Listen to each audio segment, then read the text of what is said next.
How do you think this film has kind of shaped the way that you think about your relationship with technology, or where you think technology could be going from here?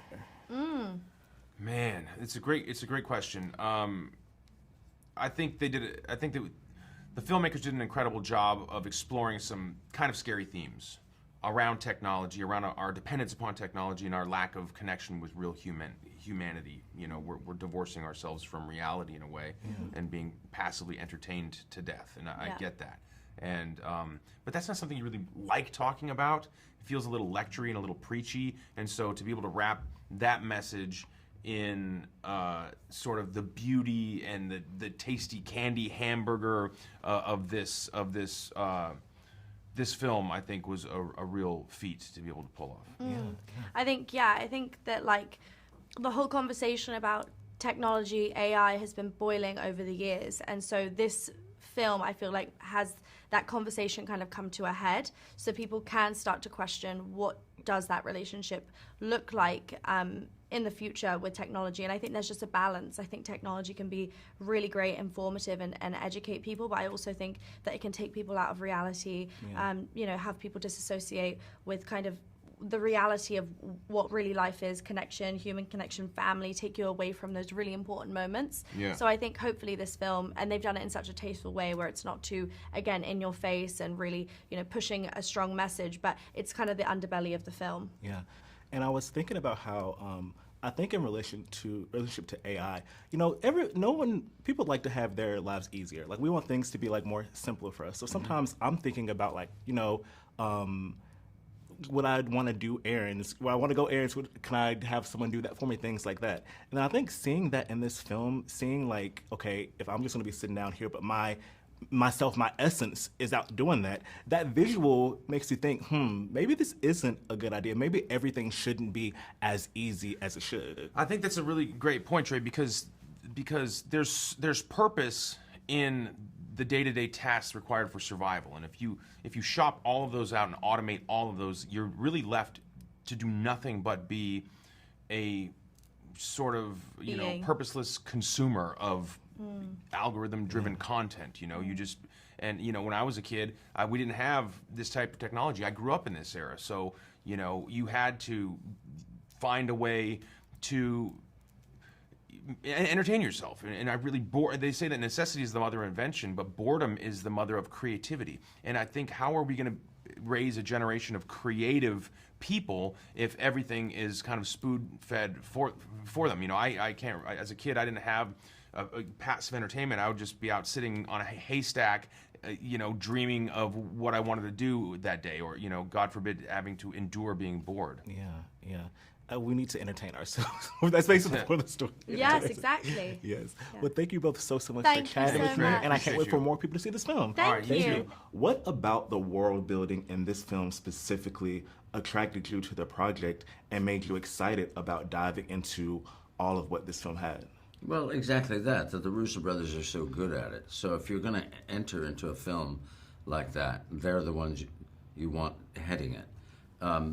It was a really great experience, and, like, you know, if you look at their past work, it's kind of amazing, and it gets more and more sophisticated every time they make a movie.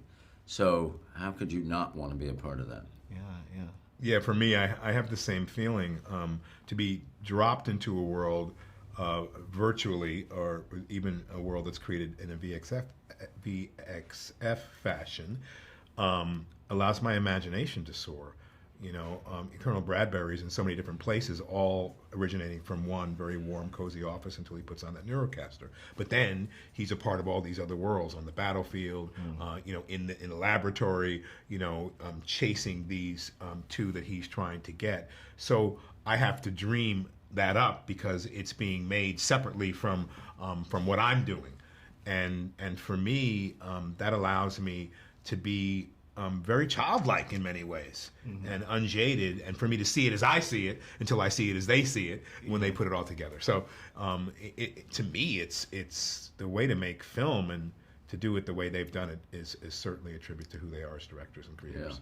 When you first read the script, what did you think when it comes to the morality of both of your characters? Because, you know, you can easily think like, okay, these are the villains, but in their minds, you know, they're doing what was right or was at least intended, wasn't intended to necessarily be quote unquote bad actions. So what did you initially think of the road that both of your characters went down through this film? Well, I like that the character starts off as this very sort of charming guy, and we think he's a genius, and we think that he's saved the world, and he's made everything better, and then we see that it really was. We see we see the reasons he's done it, not for the greater good, in the end, but really for power. And then we realize what a narcissist he is. That he has subjugated people with technology as opposed to really help them with that technology. Yeah, yeah. You know, for me, Colonel Bradbury is a guy who's done it. He's already done all this, you know, and he gets called out of retirement, and he wants to get in and get out, do his job and get out. I don't think he has any expectation that he's going to have a crisis of faith in his morality, and then we'll have to think about it. You know, he's done this so many times that he's going to get that, you know, get the bot's head on his mantle, fulfill the job, and go back to planting his garden. And so I love this particular character because I feel like he of course doesn't look at himself as a villain. He's doing what he thinks is best to serve the world, because after all, we had a war between all the robots and the humans. So he's just being on the right side of the law. But when the moment he realizes that right side is wrong, then he takes control of his own destiny by saying no more. And so to me, it's a great transition to be a part of as a character. When you both introduced the film last night, you spoke a lot about the idea of original ideas in Hollywood, and how, you know, you found that with Netflix through your projects there.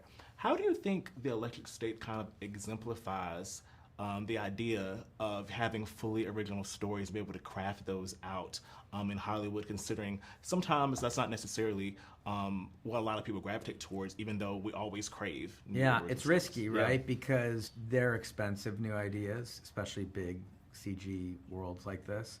They're, you know, they don't have a built-in audience. You have to go earn that audience. And they can be risky for studios. That's why you see so many sequels. And look, we're, you know, going to go make 2 more Avengers movies. But, you know, we like to try to balance it out with original storytelling. And it's great to have a home like Netflix have been so supportive of such an ambitious movie like this. Yeah. You know, they've really, you know, let us bring exactly the vision that we wanted to screen. And speaking of such an ambitious movie, I just love, I'm a sucker for world building. Like, I love big, expansive worlds. And I can't wait to watch this film again, because I feel like it didn't even get to sink in a lot of that in this first viewing. It's a good repeat viewing movie. I'm glad to hear that about you, because that's how we are. You know, we love worlds that you can swim in, that you can make your own, that you can find things in. Beyond what the narrative even gave you, right? On the surface. So, yeah, we tried to craft that kind of world in this movie. So hopefully on repeat viewing, you'll find more and more.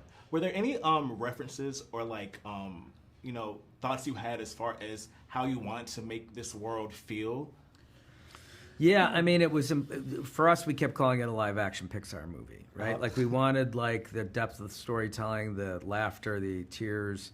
You know, we wanted to give you a complete experience, and we wanted to make sure that experience could be watched by the whole family, because the movie does really have a message about, you know, your relationship to technology and how healthy is that relationship, and that's really most impactful on kids. Yeah. You know, they're the ones who are most vulnerable to it, and so we wanted to make sure that the movie was built for them. And it's a love letter to our kids who are part of that generation. Yes, and in this film, you utilized several actors that you've worked with before.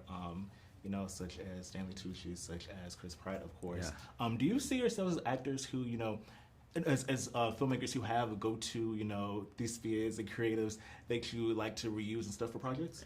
Well, I think it's like there's sort of like 2 aspects to that for us, which is, number one, you know, it's very hard to make movies. You spend a lot of time. You're away from your family in order to do it.